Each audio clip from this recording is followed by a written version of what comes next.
आजच्या कार्यक्रमाचे आयोजन करते आळेफाटा पोलीस स्टेशन मधील सन्माननीय ग्रामस्थ, पत्रकार बंधू, पोलीस मित्र, माझे वैयक्तिक मित्र आणि इतर सर्व स्तरातील मान्यवर। आज माझा पुणे ग्रामीण कारकिर्दीतला शेवटचा दिवस आहे। जाताना थोडं जड अंतःकरण आहे, परंतु बदलीला पर्याय नाही आहे। हे एक वर्ष इतक्या सहजरित्या गेलं की एक आठवडा गेल्यासारखं वाटतंय मला तर असं वाटतं की मी आजच हजर झालोय आणि हजर झाल्या मला परत रिलीव व्हायचा संदेश प्राप्त झालाय। इतकी छोटी कारकीर्द झाल्यासारखी वाटते। याला सर्व माझे सहकारी आणि तुम्ही पत्रकार बंधू, एसटी स्टँड, माझ्या सोसायटीतले लोक आणि माझा मोठा मित्र परिवार जबाबदार आहे की त्यांनी मला इतकं प्रेम दिलं, इतकी मदत केली की हे 365 दिवस आणि त्याच्यावर काहीतरी आपण दूध जसे जास्ती होतो थोडंसं तसं 3-4 दिवस बोनस मिळाले। या कालावधीमध्ये मला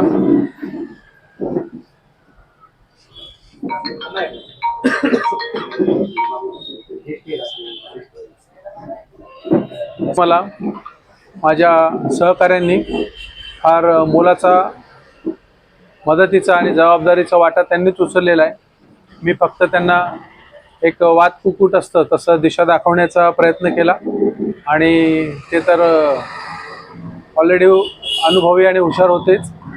त्यांनी त्यांच्या बुद्धिकौशल्याने, चातुर्याने आणि न उघडकीस येणाऱ्या गुन्ह्यांसाठी दिवसाची रात्र केली। ड्युटी संपल्यावर माणूस कंटाळून कधी एकदा घरी जातोय, घरच्यांचं तोंड बघतोय आणि 4 घास खाऊन झोपतोय असं विचार करत असतानाच अचानक एखादी छोटीशी संधी येते की बाबा चोर मिळेल आणि त्या चोरीच्या धाग्यातून आपण एखादा मोठा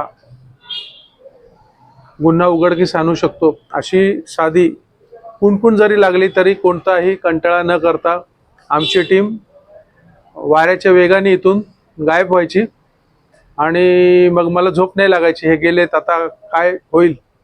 पण मी कधी त्यांना फोनही नाही केला आणि काही नाही केला।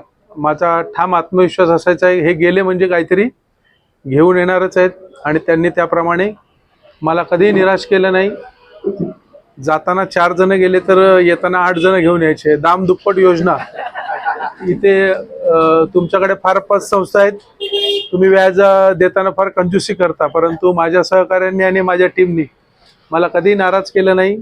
गेले दाम दुप्पट, चक्रवाढ व्याज, बोनस, अजून काय बरंच काही घेऊन आले आणि माझी जी छाती रुंदावलेली आहे त्याप्रमाणे माझी मानही कायम ताठ राहिली समाजात, वरिष्ठांकडे आणि ग्रामस्थांमध्येही पोलिसांबद्दल एक चांगली प्रतिमा होती। त्या प्रतिमेमध्ये अजून मी काही टक्के वाढ करू शकलो। मी कर्तव्य करताना जसं आपण सकाळी देवाच्या दारी डोकं टेकून कामाला सुरुवात करायचो तशी माझी सुरुवात नेहमी एसटी स्टँडला भेट द्यायचं, रिक्षावाल्यांना आरडाओरडा करायचा, टॅक्सीवाले यांना आरडाओरडा करायचा की तुम्ही त्या ठिकाणी आहात, ते तुमचं होम पिच आहे, आम्ही काही 10-15 मिनटं थांबणार आणि मी पोलीस स्टेशनला येणार, परंतु तुमची उपस्थिती त्या ठिकाणी कायम असते। तुमच्या नजरा चोरांवर बसलेल्या आहेत, चोर कसे गुन्हे करतात याची तुम्हाला आता ओळख झालेली आहे। तर त्यांनाही मी वेळोवेळी पोलीस मित्र म्हणून प्रवृत्त केलं आणि त्यांनीही बऱ्याच वेळा चोरांना रंगेहात पकडलं आणि त्यांच्यामुळेही बरेच गुन्हे उघडकीस आणले। त्यांना आम्ही टोप्या दिल्या, शिट्ट्या दिल्या, जेणेकरून त्यांनाही पोलिसात व्हायचं स्वप्न काहींचं पूर्ण होत नाही, ते छोटंसं काही टक्के 10% स्वप्न पूर्ण करण्याचा मी प्रयत्न केला आणि त्यात यशस्वी झालो असं मला वाटतं। पोलिसांची संख्या या ठिकाणी पाहता आणि आपल्या गावचं क्षेत्रफळ, आपले 2 हायवे, नियमित होणारी ट्रॅफिक, यासाठी कधीही मला कोणाला हाक मारावी लागली नाही। लोकांनी बघितलं तर पोलीस कदाचित दुसऱ्या बंदोबस्ताला असले तर स्वतःच त्यामध्ये सहभागी व्हायचे. मोठा अपघात झाला त्या ठिकाणी येऊन मदत करायचे, ट्रॅफिक काढायचे आणि पोलिसांच्या 2 हाताला 4 हात, 4चे 8 आणि 8चे 12 हात कधी व्हायचे ते आम्हाला कळायचं नाही. त्यामुळे आम्ही निर्भीडपणे या ठिकाणी काम करू शकलो. मी या ठिकाणी आल्यानंतर मला लक्षात आलं की लोकांच्या खूप समस्या आहेत, त्या सुटल्या जात नाही आहेत. कोणी त्यांच्या समस्या बऱ्याचदा ऐकल्या जात नाही आहे आणि त्या समस्या कोणी ऐकल्या नाही किंवा त्याचं निवारण झालं नाही तर शेवटी त्याचं रूपांतर वादात, मारामारीत होतं आणि शेवटी ते गावाला एक गालबोट लागतं, तेथील शांतता भंग होते आणि शेवटी ते येऊन सगळं पाणी समुद्राला मिळतं. तसा शेवट पोलीस स्टेशनला व्हायचा. यासाठी मी माझ्या सहकाऱ्यांशी चर्चा केली आणि एक आव्हान केलं की तुमची कुठलीही समस्या असू द्या, तुम्ही पोलीस स्टेशनला या.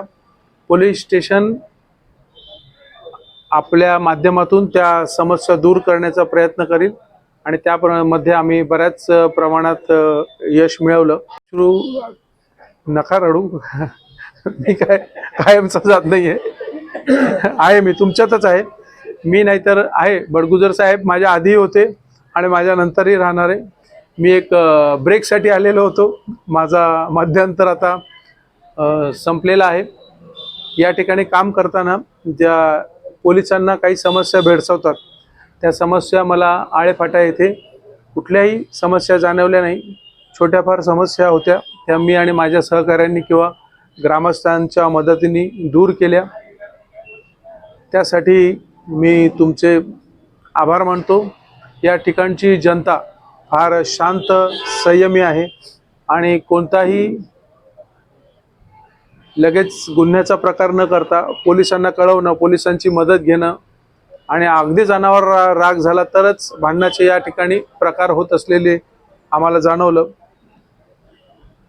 मी एक भाग्यवंत आहे, खरंच यशवंत आहे की शिवजन्मभूमीत मला शिवनेरी म्हणजे जुन्नर पोलीस स्टेशनमध्ये लोकांची सेवा करण्याची संधी मिळाली. त्यानंतर परत मला ब्रेक मिळाला. जसा कामगारांना ब्रेक मिळतो तसं मी मुख्यालयात गेलो, परत ताजातवाना झालो, चार्ज झालो आणि परत तुमच्या सगळ्यांच्या आणि सहकाऱ्यांच्या आशीर्वादामुळे पुन्हा एकदा जुन्नरची सेवा करण्याची संधी मिळाली. आळेफाट्याला आलो. आळेफाटा 2 महामार्ग, दरोडे, थोडं दडपणातच आलो. परंतु जशी आपली टीम फायनलला दडपणात होती तसा मी दडपणात आलेलो होतो. पण आमची टीम अशी जोरदार आणि चांगली बॅटिंग करणारी होती की कधी दडपण निघून गेलं कळलं नाही. काम करता करता करता करता 1 वर्ष पूर्ण झालं आणि शेवटी या ठिकाणाहून निवृत्ती घेण्याची कधी वेळ आली हे कळलंच नाही. अशीच सेवा करण्याची संधी मला साताऱ्यालाही मिळेल अशी अपेक्षा ठेवतो. तुम्ही या ठिकाणी जसं मला मदत केली, वेळोवेळी नानांनी एक तो टॉवर अंधारात होता, नुसता एक फोन केला तर लगेच जादूचा दिवा, अल्लाउद्दीन आणि जादूचा दिवा असे काही लोकांकडे आहेत शक्ती आणि त्यांचे संपर्क. आमचे नवनाथ भाऊ कधी हात केला की 4 लोक उभे राहायचे मदतीला. सगळे पत्रकार बंधू यांच्या माध्यमातून आम्ही बऱ्याच वेळा महिलांना दागिने सुरक्षित ठेवण्याचे आणि प्रवासात चोऱ्या होणार नाही आणि सुरक्षितरित्या मी आणि माझे सहकारी या ठिकाणी कशा चोऱ्या कमी होतील यासाठी पत्रकार बंधू आणि इतर लोकांच्या मदतीने खूप प्रयत्नशील राहिलो. फ्लेक्स लावले, स्पीकर लावला, परंतु त्या चोऱ्या आम्ही शून्य करू शकलो नाही. कारण नवीन नवीन प्रवासी येतात, त्यांना सुरक्षेच्या उपायांची जाणीव नसते. परंतु कितीही झालं तरी मी आणि माझे सहकारी या ठिकाणी एक दिवस असा आणू की ST स्टँडवर होणाऱ्या चोऱ्या बंदच होतील. यासाठी मी अकॅडमी आणि NCCच्या मुलांना घेऊन प्रयत्नशील होतो की एक दिवस आपण स्वच्छता दिवस साजरा करतो किंवा शिक्षक दिन किंवा father day, mother day, rose day तुमचा आवडता, तसा आमचा आवडता होता पोलीस डे, जो मला ST स्टँडवर साजरा करायचा होता.